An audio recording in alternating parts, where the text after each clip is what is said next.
Welcome to special live. నేను రమా మండువా. ఈరోజు లైవ్లో భాగంగా మనం తీసుకోబోతున్న టాపిక్ ఏంటంటే బన్నీ ఈ రోజున పవన్ కళ్యాణ్తో భేటీ కాబోతున్నారా అంటే అవుననే చెప్పాలి.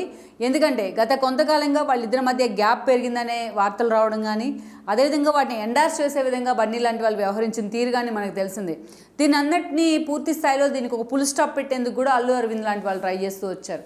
అయినా కూడా ఇప్పటిదాకా బన్నీ అండ్ పవన్ కళ్యాణ్ ఇద్దరు కూడా కలిసిన సందర్భం అయితే లేదు. పర్టికులర్లీ పవన్ కళ్యాణ్ మొన్నటి ఎన్నికల్లో 100% స్ట్రైక్ రేట్తో 21 అవుట్ ఆఫ్ 21 సీట్స్తో ఈరోజు డిప్యూటీ సీఎం స్థానంలో ఉన్నారు. ఆయన ఇండస్ట్రీ నుంచి పలువురు ప్రముఖులు కూడా ఆయన కలవడం జరిగింది. సో ఇండస్ట్రీ ఇష్యూస్ గురించి మాట్లాడటం జరిగింది.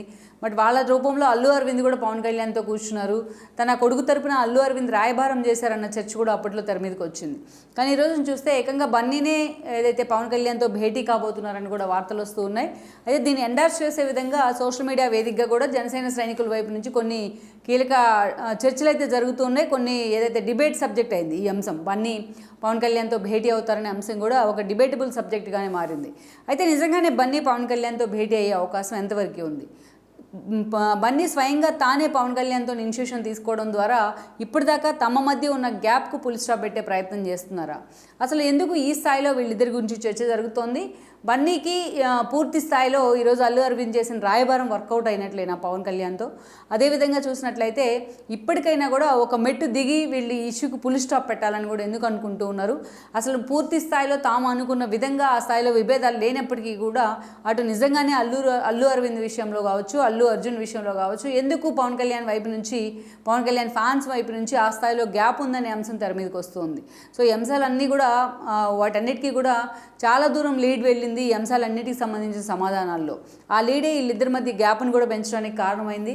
అందుకే ఈరోజు ఎలాగైనా సరే అటు అల్లు అరవింద్ చొరవ కావచ్చు, ఇటు మెగా ఫ్యామిలీ నుంచి మెగాస్టార్ లాంటి వాళ్ళ ఇనిషియేషన్ కావచ్చు, వీళ్ళిద్దరి మధ్య దూరానికి గ్యాప్కు ఫుల్ స్టాప్ పెట్టారనే ఆలోచన అయితే ఎప్పటి నుంచో జరుగుతూ వస్తోంది. అయితే దానికి కార్యరూపం ఇచ్చే క్రమంలోనే ఈరోజు బన్నీ లాంటి వాళ్ళు పవన్ కళ్యాణ్తో భేటీ కాబోతున్నారని కూడా చెప్తున్నారు. లెట్స్ సీ ఒకసారి నిజంగానే ఆ ఫీజిబిలిటీ ఎంతవరకు ఉందనేది కూడా మనం చూద్దాం. ఒకసారి చూసినట్లయితే బన్నీతో పవన్ కళ్యాణ్కి ఉన్న ఇష్యూస్ అనేవి ఇప్పటికిప్పుడు వచ్చినవి కాదు, మొన్నటి ఎన్నికల కేంద్రంగా. అంతకుముందు ఎప్పటి నుంచి కూడా వాళ్ళిద్దరి మధ్య చిన్న చిన్న ఈగో క్లాషెస్ అయితే ఉంటూ వచ్చాయి. యాక్చువల్గా అయితే అంతకన్నా ముందుగా కొన్ని పరిణామాలను మనం చెప్పుకోవాలి. మెగాస్టార్ ఎలాంటి గాడ్ ఫాదర్ లేకుండానే ఇండస్ట్రీలో ఎదిగిన వ్యక్తి చిరంజీవి. అల్లు రామలింగి ఇంటికి అల్లుడైన తర్వాత కూడా సోలోగా తనకంటూ ఒక ఇండివిజువల్ ఇమేజ్ని అయితే ఆయన క్రియేట్ చేసుకోగలుగున్నారు. అంతేవిధంగా డ్యాన్స్లో ఆయన చూపించే ఈజ్ కానీ, ఫైట్లో ఆయన చూపించే గ్రేస్ కానీ ఆయన ఒక సుప్రీం హీరోగా, అల్టిమేట్గా ఒక మెగాస్టార్గా నిలబట్టింది. ఎంత ఎదిగినా ఒదిగి ఉండాలనే తత్వం మాత్రం చిరంజీవిని ఎప్పుడు వివాదాలకు కూడా దూరంగా ఉంటూ వచ్చింది. ఇక అదేవిధంగా తాను ఎలాగైతే ఇండస్ట్రీ నుంచి ఆ ఇమేజ్ సంపాదించుకున్నారో ఆ ఇమేజ్ నటు పాలిటిక్స్ మీద కూడా పెట్టాలనుకున్నారు. ఆ క్రమంలో తెర మీదకి వచ్చిందే ప్రజారాజ్యం. ఆ రోజు సామాజిక న్యాయం పేరుతో ఏదైతే పేరులోనే ప్రజలు నింపుకున్న ప్రజారాజ్యం పార్టీ అంటే అప్పట్లో రాష్ట్రంలో ఒక సంచలనం 2009 ఎన్నికల సమయంలో. ఇక ఆ స్థాయిలో ఆ రోజు యువరాజ్యానికి అధ్యక్షుడిగా పవన్ కళ్యాణ్ ఉండేవాళ్ళు. ప్రజారాజ్యం అధ్యక్షుడి హోదాలో చిరంజీవి రాష్ట్రానికి సంబంధించి పర్యటనలో ప్రచారాలు ఇవన్నీ చూసుకుంటూ ఉంటే అల్లు అరవింద్ లాంటి వాళ్ళు బ్యాక్ అండ్ పార్టీ ఆఫీస్ మొదలుకొని పార్టీ కీలక నిర్ణయాల్లో కూడా ఆయన భాగస్వామ్యం అవుతూ ఉండేవాళ్ళు. అక్కడే యాక్చువల్గా అటు పవన్ కళ్యాణ్కు ఇటు అల్లు ఫ్యామిలీకి చిన్న గ్యాప్ అంటే అక్కడే స్టార్ట్ అయిందని అనుకోవాలి. ఎందుకంటే ఇటు రామ్ చరణ్ కావచ్చు, అటు బన్నీ కావచ్చు, అల్లు అర్జున్ కావచ్చు ఒకేసారి తమ కెరీర్ స్టార్ట్ చేశారు ఇండస్ట్రీ పరంగా. ఇక మగధీర లాంటి భారీ హిట్లు చరణ్ ఖాతాలో పడ్డాయి అప్పట్లో స్టార్టింగ్. ఇక ఇటువైపు చూసినట్లయితే అటు చరణ్కి రావాల్సిన సినిమాలు కూడా కొన్ని బన్నీకి వెళ్ళాయి అల్లు అరవింద్ కారణంగానే ఒక వాదన అయితే అప్పట్లో ఉండేది. బట్ కారణాలు ఏవైనా చిరంజీవికి అల్లు అరవింద్కి మధ్య ఎప్పుడు కూడా విభేదాలు లేవు. అసలు ఆ విభేదాలు వచ్చిన సందర్భం కూడా మనం చూడం. ఆ స్థాయిలో వాళ్ళిద్దరూ అంతే గ్రేస్ఫుల్గా ఉంటూ వచ్చారు. ఇక అట్లా ప్యారలల్గా అల్లు అర్జున్ కావచ్చు, రామ్ చరణ్ కావచ్చు ఇండస్ట్రీలో తమకంటూ తమ తాతలో తమ తండ్రుల ఇమేజ్కి అతీతంగా తమకంటూ ఒక ఇండివిజువాలిటీని తీసుకొచ్చుకునే క్రమంలో, ఓన్ ఐడెంటిటీ క్రియేట్ చేసుకునే క్రమంలో సహజంగానే యంగ్ జనరేషన్ హీరోల మధ్య పోటీ ఉన్నట్లుగానే వాళ్ళిద్దరి మధ్య కొంత పోటీ వాతావరణం అయితే ఉంది. అదే సమయంలో ఫ్యాన్స్ లాంటి వాళ్ళు ఏదైతే అభిమాన సంఘాలు వాళ్ళకి యాడ్ ఆన్ ఎలిమెంట్గా మారాయి. ఈ అభిమాన సంఘాలే నువ్వు గొప్ప నేను గొప్ప అన్న క్రమంలోనే ఇలా అల్లు అరవింద్ వర్సెస్ ఏదైతే రామ్ చరణ్ అన్న ఇష్యూస్ కూడా కొన్ని రోజుల పాటు నడిచాయి. ఇక ఆ తర్వాత చూసినట్లయితే రామ్ చరణ్ చూసినా ఈరోజు బన్నీని చూసినా వాళ్ళకి స్టార్టింగ్ నుంచి రామ్ చరణ్ స్టార్టింగ్ మూవీస్ దగ్గర నుంచి ఈరోజు చిరుత దగ్గర నుంచి నిన్న మొన్నటి RRR వరకు చూసిన. అదేవిధంగా ఒక గంగోత్రి దగ్గర నుంచి ఈరోజు అలవైకుంఠపురంలోనో పుష్ప లాంటి సినిమాల దాకా బన్నీని చూసినా నిజంగానే తమ తాతలు తండ్రుల ఇమేజ్ని పక్కన పెట్టి దానికి అతీతంగా వాళ్ళు సాధించిన క్రెడిట్స్ కానీ అదేవిధంగా వాళ్ళ ఎవల్యూషన్ ఏ స్థాయిలో ఎవల్యూట్ అయ్యారని కూడా మనకు అర్థమవుతుంది. వాళ్ళు 1 by 1 వాళ్ళ సినిమాలని మేక్ ఓవర్ చేసుకుంటూ వచ్చిన తీరు చూసినట్లయితే అలా పోటాపోటీగా ఎదిగిన తీరు మాత్రం పుష్పతో అల్లు అర్జున్ ఒక పీక్కి వెళ్ళిపోయినారు. మాలీవుడ్ లాంటి చోట నుంచి కూడా ఆయనకు అంత ఫ్యాన్ ఫాలోయింగ్ ఉంటే ఈరోజు RRR మూవీతో గ్లోబల్ స్టార్గా మాడిపోయారు రామ్ చరణ్. సో అలా ఆ స్థాయిలో ఒక హీరోలుగా నిలబడ్డారు 2 ఫ్యామిలీ నుంచి వచ్చి. బట్ ఇదే సమయంలో చూసినట్లయితే ఇక యువరాజ్యం అధ్యక్షుడిగా పవన్ కళ్యాణ్ ఉన్నారు. ఆ తర్వాత రోజుల్లో ఆయన చిరంజీవి తన పార్టీని తీసుకెళ్లి కాంగ్రెస్లో విలీనం చేసిన తర్వాత కొద్ది రోజుల పాటు సైలెంట్గా ఉండిపోయారు. 2014 ముందు ఆయన జనసేన పేరుతోని పార్టీని ఎస్టాబ్లిష్ చేస్తున్నారు. ఒకవైపు సినిమాలు చేస్తూనే అటు మరొక వైపు జనసేన మీద కూడా ఆయన ఫోకస్ పెట్టే ప్రయత్నం అయితే చేస్తున్నారు. ఈ క్రమంలోనే బహిరంగంగా ఎక్కడ కూడా చిరంజీవి లాంటి వాళ్ళు వచ్చి జనసేన కోసం ప్రచారం చేయకపోయినప్పటికీ బట్ అన్ని రకాలుగా పవన్ కళ్యాణ్ కోసం చిరంజీవి అండగా నిలబడ్డారు. బీజేపీ నుంచి టీడీపీ దాకా అదేవిధంగా వైఎస్ఆర్సీపీ నుంచి అనేక పార్టీల దాకా ఆయనకి ఎన్నోసార్లు చిరంజీవికి ఆహ్వానం అందింది. రాజ్యసభ లాంటి పదవులు ఇస్తామని కూడా ఆఫర్ వచ్చినా చిరంజీవి ఎక్కడ కూడా వాటిని తీసుకోలేదు. తన ఇంట్లో తన తమ్ముడు పార్టీ ఉండగా మరొక పార్టీ వైపు తాను వెళ్ళడం కరెక్ట్ కాదంటూ చాలాసార్లు మాట్లాడుతూ వచ్చారు హుందాగా. సో ఈ క్రమంలోనే చిరంజీవి లాంటి వాళ్ళు ఎప్పుడు కూడా పవన్ కళ్యాణ్కి సపోర్ట్ చేస్తూనే వచ్చారు. చిరంజీవి దారిలోనే మిగతా ఏదైతే mega compound young generation heroes అంతా కూడా పవన్ కళ్యాణ్కి ఆ పార్టీకి అండగా నిలబడ్డారు. కౌలు రైతులకు ఆర్థిక సాయం పేరుతో ఏదో ఒక కాన్సెప్ట్ పవన్ కళ్యాణ్ తెర మీద తీసుకొస్తే ఆ ఫ్యామిలీనే ముందుగా అండగా నిలబడింది ఆయనకు. అటు ఆర్థిక పరంగా కావచ్చు, విరాళాలు వాళ్ళకి తోచినంత విరాళాలు ఇవ్వడంలో కావచ్చు. సో ఇలాంటి వాటి ఇక మొన్నటి ఎన్నికల్లో చూసినట్లయితే ఇక నాగబాబు లాంటి వాళ్ళు డే 1 నుంచి కూడా పవన్ కళ్యాణ్ వైపే ఉన్నారు. ఇక మొన్నటి ఎన్నికల్లో చూస్తే వరుణ్ తేజ్ మొదలుకొని సాయి ధర్మ తేజ్ వరకు అందరూ వాళ్ళు ప్రచారాలు కూడా చేయడం జరిగింది పవన్ కళ్యాణ్ కోసం. ఏకంగా చిరంజీవి అయితే కూటమి అభ్యర్థులకు మద్దతు కూడా ఇవ్వడం జరిగింది. ఆ స్థాయిలో మెగా ఫ్యామిలీ అండగా వన్ సైడెడ్గా అండగా నిలబడింది పవన్ కళ్యాణ్ కోసం. అయితే ఇక అప్పటి నుంచి కూడా గతంలో చాలా రోజుల నుంచే ఇదే ఇష్యూ మీద Pawan fans versus Bunny fans అన్నారు. Ram Charan fans versus Bunny fans ఎలా ఉన్నారో పవన్ ఫ్యాన్స్ వర్సెస్ ఏదైతే బన్నీ ఫ్యాన్స్ అన్నట్టుగా అదే రకంగా అనేక రకాల ఈక్వేషన్స్ తెర మీదకి వచ్చాయి.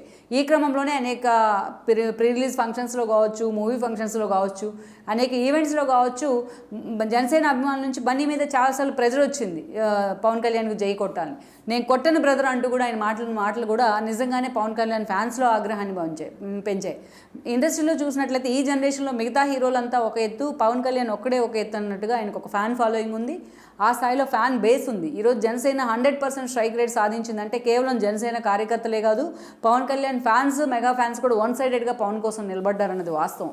ఆ స్థాయిలో పవన్ కళ్యాణ్ అంటే ప్రాణాలు ఇచ్చే ఒక హీరో వర్షిప్ ఉంది ఆయన మీద. అది ఎప్పటి నుంచో డే 1 నుంచి కూడా అది ఆ గ్రాటిట్యూడ్ నిలబెట్టుకోవడంలో ఎప్పటికప్పుడు కూడా పవన్ కళ్యాణ్ కూడా డౌన్ టు ఎర్త్ విషయంలో సక్సెస్ అవుతూనే వచ్చారు.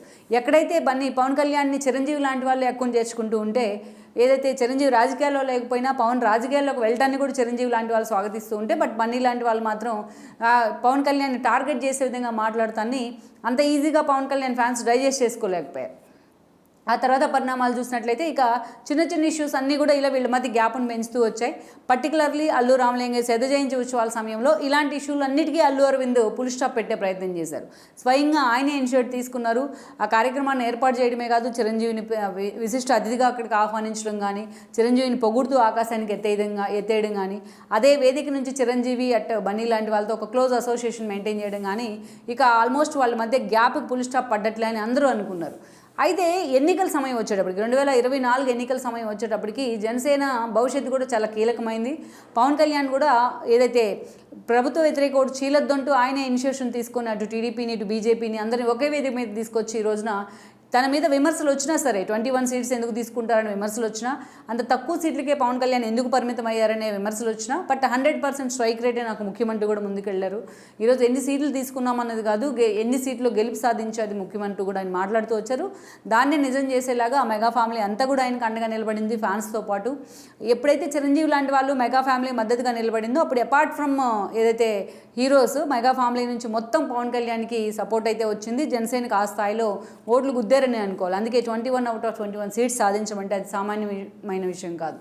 ఇదే సమయంలో ఆ స్థాయిలో మెగా సపోర్ట్ మొత్తం మెగా ఫ్యామిలీ అంతా పవన్ కళ్యాణ్ వైపు ఉంటే అల్లు అరవింద్ కొడుకైన బన్నీ చేసిన ఒక చిన్న పని ఈరోజు ఆయనకు ఒక నిజంగానే ఆయన కెరీర్ మీద కూడా ఎఫెక్ట్ చూపించే విధంగా మారింది.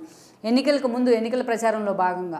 ఒకవైపు జగన్మోహన్ రెడ్డి పవన్ కళ్యాణ్ ఏ స్థాయిలో టార్గెట్ చేశారో అందరికీ తెలిసింది. ఆయన పెళ్లిళ్ళు మొదలుకొని ఆయన వ్యక్తిత్వ హననం వరకు, ఆయన సినిమాలు మొదలుకొని ఆయన పార్టీ వరకు అనేక రకాలుగా ఎప్పుడు పవన్ కళ్యాణ్ ఒక హ్యూమిలేట్ చేస్తూ వచ్చారు జగన్మోహన్ రెడ్డి. ఒక వ్యక్తిగత గ్లెడ్జిన్ అంటే పర్సనల్ గ్లెడ్జిన్ పెంచుకున్నట్టుగా పవన్ కళ్యాణ్ మీద వ్యవహరిస్తూ వచ్చారు జగన్మోహన్ రెడ్డి. అలాంటి జగన్మోహన్ రెడ్డి పార్టీ తరపున నిలబడ్డ, నంద్యాల నుంచి నిలబడ్డ శిల్పా రవికిషోర్ దగ్గరకు బన్నీ వెళ్ళడం, ఆయన కోసం ప్రచారం చేయడం. యాక్చువల్గా బండికి తన ఫ్రెండ్ అయినట్లయితే తన ఫ్రెండ్ గెలవాలని ఒక ట్వీట్ చేసి ఉంటేనే బాగుండేది పర్సనల్గా, పార్టీలకు అతీతంగా. కానీ స్వయంగా బన్నీనే వెళ్ళడం, ఇటు మెగా కాంపౌండ్ హీరోలంతా వచ్చి కూటమి తరపున ప్రచారంలో పాల్గొంటూ ఉంటే నాగబాబుతో సహా చిరంజీవి లాంటి వాళ్ళు కూడా, అటు బన్నీ లాంటి వాళ్ళకి ఎగైనెస్ట్గా వైఎస్ఆర్సీపీ అభ్యర్థికి అక్కడ ఎవరు శిల్ప ఎంతవరకు బన్నీకి ఫ్రెండ్ అనేదో క్లోజ్ అసోసియేట్ అనేది ఎవరు చూడలేదు. వైఎస్ఆర్సీపీనే అక్కడ అందరికీ కనిపించింది, పవన్ కళ్యాణ్ ఫ్యాన్స్కి కానీ మెగా ఫ్యాన్స్కి కానీ. అందుకే ఆ ఒక్క పని, బన్నీ చేసిన ఆ ఒక్క పని మాత్రం నిజంగానే జనసేన అభిమానులు చాలా ఆగ్రహాన్ని అయితే తెర మీద తీసుకొచ్చింది. ఇదే సమయంలో నాగబాబు లాంటి వాళ్ళు మాతో ఉండేవాళ్ళే మా వాళ్ళు అంటూ ట్వీట్ చేయడం కానీ, ధర్మతేజ లాంటి వాళ్ళు బన్నీని అన్ఫాలో చేయడం కానీ, సో ఈ పరిణామాలు అన్నీ తెర మీదకి వచ్చాయి. నిజంగానే ఒక పూర్తి గ్యాప్ అయితే వచ్చింది పవన్ కళ్యాణ్కు బన్నీకి మధ్య, వాళ్ళ ఫ్యాన్స్కి మధ్య కూడా. ఇక అదే సమయంలో మనం చూసినట్లయితే పవన్ కళ్యాణ్ డిప్యూటీ సీఎంగా ప్రమాణ స్వీకారం చేస్తే అక్కడెక్కడ కూడా అల్లు అరవింద్, బన్నీ లాంటి వాళ్ళు కనిపించలేదు. మెగా ఫ్యామిలీ అంతా అక్కడ అటెండ్ అయింది. వాళ్ళకి ఆహ్వానం అందలేకపోవడం కారణంగానే వాళ్ళు కనిపించలేదు అనే చర్చ కూడా నడిచింది. బట్ వీటన్నిటికీ ఫుల్ స్టాప్ పెట్టే విధంగా ప్రొడ్యూసర్స్ అంతా కూడా పవన్ కళ్యాణ్తో భేటీ అయిన క్రమంలో అల్లు అరవింద్ కూడా ఇనిషియేట్ తీసుకున్నారు ఆ కార్యక్రమాన్ని. స్వయంగా పవన్ కళ్యాణ్తో సుదీర్ఘంగా మాట్లాడారు. ఆల్మోస్ట్ బన్నీ తరపున అల్లు అరవింద్ రాయబారం చేశారనే చర్చ కూడా వచ్చింది. అయితే ఇప్పుడు దాన్ని ఎండార్స్ చేసేది, ఎందుకంటే ఏ స్థాయిలోకి వెళ్ళిందంటే ఈరోజు పుష్ప ఏదైతే కంప్లీట్ షెడ్యూల్ కాని కారణంగా కొన్ని ఇష్యూస్ కారణంగా వాయిదా వేసుకుంటే కేవలం తన ఫ్యాన్స్, పవన్ కళ్యాణ్ ఫ్యాన్స్ తనకి అగైనెస్ట్ అయ్యారన్న కారణంగానే అల్లు అర్జున్ దాన్ని వాయిదా వేయించారన్న ఒక చర్చ కూడా జరుగుతుంది, దాంట్లో నిజం లేకపోయినప్పటికీ. సో ఇక దీనికి అల్లు అరవింద్ లాంటి వాళ్ళు ఫుల్ స్టాప్ పెట్టాలనుకున్నారు. అందుకే అల్లు అరవింద్ ఇనిషియేషన్ కారణంగానే ఈరోజు బన్నీ లాంటి వాళ్ళు పవన్ కళ్యాణ్తో భేటీ అయ్యేందుకు కూడా సిద్ధమవుతున్నారని చెప్తున్నారు. ఇప్పటికే పవన్ కళ్యాణ్ వైపు నుంచి ఈ విషయం మీద ఇనిషియేషన్ కూడా జరుగుతుంది నాగబాబు లాంటి వాళ్ళు. సో అందుకని ఈరోజు బన్నీ పూర్తి స్థాయిలో పవన్ కళ్యాణ్ భేటీ అయ్యేందుకు కూడా సిద్ధపడుతున్నారు. పవన్ కళ్యాణ్ కూడా ఈ ఇష్యూకి ఎక్కడో ఒక చోట ఫుల్ స్టాప్ పెట్టాలని ఆలోచనలో ఉన్నారు. ఎందుకంటే అటు పైకి అగ్రెసివ్గా కనిపించిన చిరంజీవి ఎప్పుడు కూడా నెమ్మదిగా ఉంటారు, నిదానంగా ఉంటారు. ఎప్పుడు కూడా ఆయనకి ఆ స్థాయిలో వివాదరహితుడు అనే పేరు ఉంది. పవన్ ఎప్పుడు కూడా అగ్రెసివ్ పాలిటిక్స్ చేస్తూ వచ్చారు మొన్నటిదాకా. కానీ వన్స్ తన పదవిలోకి వచ్చిన తర్వాత తనకు వెండెట్టానో లేకపోతే వెండెట్టా పాలిటిక్స్ కన్నానో జగన్ మీద పెద్దగా నాకు ద్వేషం ఏమీ లేదు అంటూ, వాళ్ళు చేసిన ఇష్యూస్ మీదే నాకు ఆగ్రహం ఉంది, జనాన్ని బాధించిన తీరు మీద అంటూ మాట్లాడుతున్నారు. బట్ అందుకే జగన్మోహన్ రెడ్డినే క్షమించి వదిలేస్తున్న పవన్ కళ్యాణ్ ఈ రోజున అల్లు అరవింద్ కొడుకైన, స్వయాన తన బావ కొడుకైన అల్లు అర్జున్ మీద ఆ స్థాయిలో ఆయన గ్లెడ్జి చూపిస్తారని కూడా ఎవరు అనుకోవట్లేదు. అందుకే ఈరోజు బన్నీ తనను కలుస్తానంటే ఆ స్థాయిలోనే పవన్ కళ్యాణ్ స్వాగతించే అవకాశం ఉంటుంది. సో ఎలాగైనా సరే ఈ ఇష్యూస్కు, ఈ చిన్న చిన్న ఈగో క్లాషెస్కు ఫుల్ స్టాప్ పెట్టే విధంగా అల్లు అరవింద్ తీసుకున్న ఇనిషియేషన్ మాత్రం ఈరోజు అటు మెగా ఫ్యాన్స్ కానీ ఇటు జనసేన ఫ్యాన్స్ కూడా వెల్కమ్ చేసిన పరిస్థితి అయితే ఉంది. ఓవరాల్గా బన్నీ వన్స్ పవన్ కళ్యాణ్తో భేటీ అయినట్లయితే త్వరలోనే జరగబోతోందని చెప్తున్నారు. But date not at confirmed అయినా. సో పూర్తి స్థాయిలో వీళ్ళ మధ్య ఉన్న వివాదానికి ఒక ఫుల్ స్టాప్ పడినట్లే అని మనం అనుకోవచ్చు. ఈ వీడియో మీకు నచ్చినట్లయితే please share, like and subscribe R24 Telugu.